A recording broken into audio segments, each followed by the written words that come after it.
साथियों नमस्कार, मैं हूं रजनीश और आप देख रहे हैं जन आदर्श भारत। देश में फैली असामाजिक असमानता के बीच देश में बिहार राज्य में जाति जनगणना के आंकड़े आए तो पूरे देश में भूचाल आ गया। देश भर में जाति जनगणना की मांग उठनी शुरू हो गई। विपक्षी पार्टियां भी जाति आधारित जनगणना को लेकर मुखर हुई तो कभी अपने आप को ओबीसी बताने वाले देश के प्रधानमंत्री नरेंद्र मोदी ने बड़ी चतुराई दिखाते हुए कहा कि हमारी नज़र में केवल 4 जाति हैं, गरीब, युवा, अन्नदाता और नारी, जिनकी हालत देश में ऐसी है जिसका वर्णन हम आगे करेंगे। लेकिन इसी बीच विपक्ष के बड़े नेता राहुल गांधी ने 5 सूत्री न्याय को दिलाने के लिए भारत जोड़ो न्याय यात्रा पर है। भारत जोड़ो न्याय यात्रा राहुल गांधी की देशव्यापी भारत जोड़ो यात्रा का दूसरा संस्करण है। भारत जोड़ो यात्रा में न्याय शब्द जोड़ा गया है जो कि 5 स्तंभों पर आधारित है। युवाओं के लिए न्याय, किसानों के लिए न्याय, नारियों के लिए न्याय, मजदूरों के लिए न्याय और भागीदारी के लिए न्याय। यह यात्रा 15 राज्यों से गुजरते हुए 6700 किलोमीटर से ज़्यादा का सफ़र तय करेगी। मणिपुर से शुरू हुई यात्रा मुंबई में जाकर समाप्त होगी। यह यात्रा समाज के विभिन्न वर्गों के साथ हो रहे अन्याय के खिलाफ आवाज़ उठा रही है और जनता को न्याय के अभियान का हिस्सा बनाने के लिए प्रेरित कर रही है। यह यात्रा के दौरान मोदी सरकार के विगत 10 वर्षों की गलत नीतियों के भयानक दुष्प्रभाव के बारे में चिंता व्यक्त की जा रही है, जिसमें व्यापक बेरोजगारी, महंगाई, मानवाधिकारों का उल्लंघन, सामाजिक भागीदारी, सांप्रदायिकता और अंध आज्ञाकारिता, संस्थाओं के प्रति बढ़ता अविश्वास आदि शामिल है। अब आइए जानते हैं कि राहुल गांधी की न्याय यात्रा के 5 स्तंभों पर आधारित न्याय में पहले युवा न्याय क्या है। भारत में 65% युवा 35 वर्ष के कम आयु के हैं। आज युवा बेरोजगारी अपने उच्चतम स्तर पर पहुंच गई है। इतनी भारी जनसंख्या अगर बेरोजगार है तो यह दुर्भाग्यपूर्ण है। यह भारत की आगे की गति और शक्ति को रोकने जैसा। इसके प्रमुख मुद्दे हैं जैसे बेरोजगारी, युवा आत्महत्याएं, सरकारी कार्यालयों में रिक्त पद, सरकार की अग्निपथ योजना, पिछड़े वर्ग के युवाओं को उच्च शिक्षा से वंचित रखना, प्राइवेट सेक्टर में काम करने वाले युवाओं के मुद्दे। अगर हम आपको आंकड़े बताएं तो 100 में से 42 युवा के पास आज कोई रोजगार, कोई आमदनी का साधन नहीं है। दूसरा, 25 साल से कम उम्र के 42.3% ग्रेजुएट युवा आज बेरोजगार हैं। 2019 में 15 लाख युवा इंजीनियरिंग ग्रेजुएट हुए, जिनमें से केवल 2.5 लाख लोगों को ही नौकरी मिल पाई। उदाहरण के तौर पे बताएं तो पुणे में नौकरी करने के इच्छुक सैकड़ों उम्मीदवार वॉक इन इंटरव्यू के लिए कतार में खड़े थे। 25 रिक्त पदों के लिए 2900 बायोडाटा दिए गए। उसके साथ ही अग्निपथ योजना की बात करें तो राहुल गांधी द्वारा शुरू किए गए जय जवान अभियान का संदर्भ लेने पर पता चलता है कि अग्निपथ योजना की आड़ में 2019 से लेकर 21 तक चलने वाली सेना की अस्थायी भर्ती को रद्द कर सरकार ने अनगिनत मेहनती और होनहार युवाओं की लगन और सपनों पर पानी फेर दिया है। यह हमारे उन वीर जवानों के साथ विश्वासघात है जो मातृभूमि के लिए अपने प्राणों की आहुति देने के लिए तैयार रहते हैं। अगर आंकड़ों पर गौर करें तो भारत सरकार द्वारा दिए गए आंकड़ों के हिसाब से आईआईटी, एनआईटी केंद्रीय विश्वविद्यालय में 122 विद्यार्थी ने 2014 से लेकर 21 के बीच आत्महत्या की है। इन लोगों में 68 विद्यार्थी गरीब और पिछड़े इलाके से थे। वहीं विद्यार्थी द्वारा की जाने वाली आत्महत्याएं बढ़ी हैं। 2011 में आंकड़ा 5.7% था जो आज बढ़कर 8% हो गया है। राहुल गांधी के न्याय में दूसरा आता है किसान न्याय। ग्रामीण भारत देश का 70% हिस्सा है। करोड़ों लोग इसी परिवेश में कृषि द्वारा भारत की प्रगति में अपना योगदान देते हैं, जिसके भी कई मुद्दे हैं। पहला है किसान आत्महत्या, दूसरा एमएसपी न्यूनतम समर्थन मूल्य, तीसरा है किसान कर्ज से बढ़त और चौथा है कृषि क्षेत्र की अनदेखी।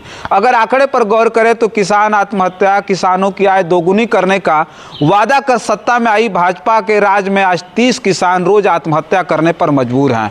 वहीं एमएसपी न्यूनतम मूल्य वृद्धि की बात करें तो महंगी खाद, महंगे बीज, महंगी सिंचाई, महंगी बिजली के कारण आसमान छूती कृषि लागत के बीच किसान एमएसपी तक के लिए संघर्ष कर रहा है। बिना उचित एमएसपी के किसान को प्रति कुंतल गेहूं पर 200 रुपया और धान पर 680 रुपये का नुकसान हो रहा है। किसान कर्ज में बढ़त की बात करें तो देश के किसान पर कर्ज 2014 के मुकाबले 60% अधिक है। बावजूद इसके मोदी सरकार ने 10 सालों में उद्योगपतियों के 7.5 लाख करोड़ कर्ज माफ कर दिया। कृषि के क्षेत्र की अनदेखी की बात करें तो पीएम किसान को 2019 में लॉन्च किया गया था और यह वार्षिक आधार पर 6,000 रुपया प्रदान करता है। यह भूमि मालिकों को सहायता प्रदान करता है। आज लगभग 40% किसान बटाईदार किसान है जिन्हें लाभ नहीं मिलता है।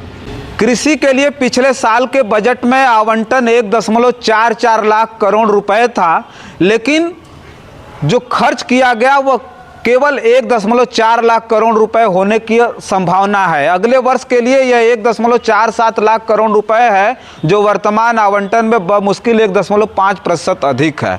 इससे महंगाई भी कवर नहीं होगी, वास्तविक रूप से यह कम ही होगी। यही नहीं, प्रधानमंत्री फसल बीमा योजना को 14,600 करोड़ रुपए आवंटित किए गए। प्रधानमंत्री फसल बीमा योजना की मुख्य लाभार्थी निजी कंपनियां हैं और किसानों को कोई लाभ नहीं मिलता है। फसल बीमा योजना में किसानों के हिस्से के 2,700 करोड़ रुपए रोकने वाली निजी इंश्योरेंस कंपनियां खुद 40,000 करोड़ रुपए मुनाफा कमाकर बैठी हैं। आइए राहुल गांधी के तीसरे नारी न्याय पर चर्चा करते हैं। कहा जाता है कि तू आशा है, तू उम्मीद है, तू रोशनी है, तू जिद है, तू क्रांति है, सलाम तुझे, तू देश की शान है, तू नारी शक्ति है। 5 न्याय की मुख्य धारा है नारी न्याय। इस माध्यम से देश की आधी आबादी को उनका हक दिलाने का वादा है, जिनमें मुख्य मुद्दे इस प्रकार है: महिलाओं के खिलाफ अपराध, दूसरा महिला संसदीय प्रतिनिधित्व, तीसरा महिलाओं की शैक्षिक भागीदारी, चौथा महिलाओं की आर्थिक भागीदारी। अगर आंकड़े पर गौर करें तो महिलाओं के खिलाफ अपराध एनसीआरबी के अनुसार महिलाओं के खिलाफ कुल अपराध की दर 2012 में 41.7 से बढ़कर 22 में 66.4 हो गई और हर घंटे महिलाओं पर अपराध की 51 एफआईआर रजिस्टर्ड है। ये तो सिर्फ रजिस्टर्ड मामले हैं, महिलाओं की वास्तविक स्थिति इससे कहीं ज़्यादा भयानक है। दूसरा, महिला संसदीय प्रतिनिधित्व। बीजेपी ने महिला आरक्षण बिल पेश किया, लेकिन वह जनगणना होने तक लागू नहीं हो सकता। जनगणना पर सरकार की ओर से स्पष्टता क्यों नहीं है? अगला, महिलाओं की शैक्षिक भागीदारी। स्कूलों में प्राथमिक स्तर से ही महिलाओं की भागीदारी में सुधार किया जाना चाहिए। एसटीईएम में कैरियर बनाने के लिए 1/3 महिलाएं ही आगे बढ़ती हैं। रास्ते में उन्हें कई बाधाओं का सामना करना पड़ता है, जैसे लिंगवाद और भेदभाव, सलाहकारों की कमी और एक सहायक सहकर्मी समूह। महिलाओं की एसटीईएम शिक्षा में इन अंतरों को पाटने के लिए सरकार क्या कर रही है? अगला, महिलाओं की आर्थिक भागीदारी। भारत में महिला श्रम भागीदारी 37% है, जबकि महिला जनसंख्या 50% है। राहुल गांधी का चौथा न्यायिक स्तंभ है श्रमिक न्याय। श्रमिक न्याय का मतलब है योग्य रोजगार और श्रमिक के मेहनत का सच्चा मूल्य। इन युवा श्रमिकों की जीवन गाड़ी धीमी पड़ी तो भारत निर्माण का पहिया भी थम जाएगा। इसमें प्रमुख मुद्दे जो हैं उसमें पहले ठेका मजदूरी, दूसरा पूंजीवादी नीतियां, तीसरा है अनिश्चित भविष्य काल, चौथा घटता रोजगार और पांचवा है जीआईजी अर्थव्यवस्था से जुड़े मुद्दे। अगर हम आंकड़े देखें तो ठेका मजदूरी का चलन बढ़ा है। सरकार श्रमिकों को उन ठेकेदारों पर छोड़कर उनके सम्मान की अपनी मूल जिम्मेदारी से बचना चाहती है, जो उनके साथ अमानवीय व्यवहार करते हैं और कम वेतन भी देते हैं।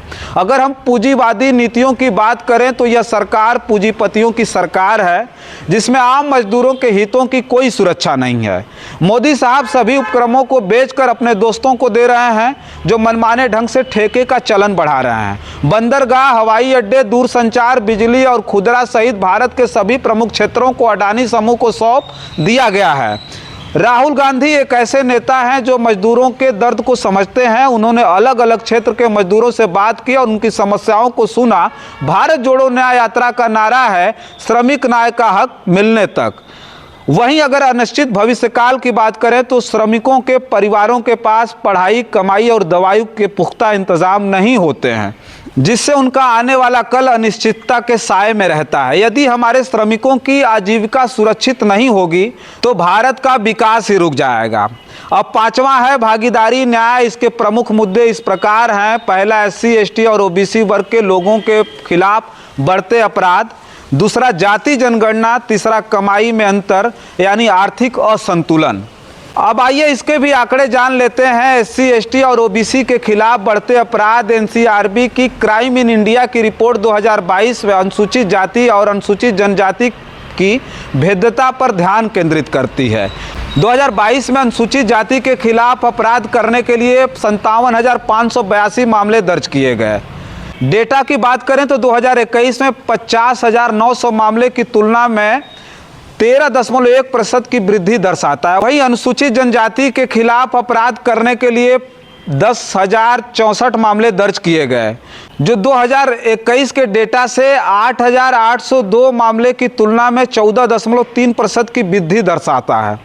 अब बात करें पिछड़ों की, तो पिछड़ों की संख्या जाति जनगणना के जरिए ही पता चल पाएगी। उनकी जनसंख्या को जानने के बाद ही उनकी नौकरियां और अन्य सुविधाओं में हिस्सेदारी बढ़ेगी। गरीबों के फायदे के इस कदम को भाजपा रोक रही है। कांग्रेस का वादा है कि सत्ता में आकर पूरे देश का एक्सरे करेंगे, गरीबों और पिछड़ों के साथ होने वाले अन्य अपराधों को खत्म करेंगे, क्योंकि शीर्ष नेतृत्व पदों पर ओबीसी, एससी, एसटी नहीं मिलेंगे, लेकिन आप उन्हें मजदूरी करते हुए पाएंगे, यानी कम वेतन और कम आजीविका के अवसर भी हैं। अब से अमीर लोगों ने साठ गांठ वाले पूंजीवाद और विरासत के जरिए बनाई गई संपत्ति का एक हिस्सा हड़प लिया है। भारतीय आबादी के शीर्ष 10% लोगों के पास कुल राष्ट्रीय संपत्ति का 77% हिस्सा है। बस इस वीडियो में इतना ही। तमाम और खबरें लेकर के आपके बीच में हाजिर होंगे। अगर हमारी वीडियो आप पहली बार देख रहे हैं तो यूट्यूब पर हमें सब्सक्राइब कर लीजिए, पेज पर देख रहे हैं तो फॉलो करना मत भूलिएगा। बहुत बहुत धन्यवाद।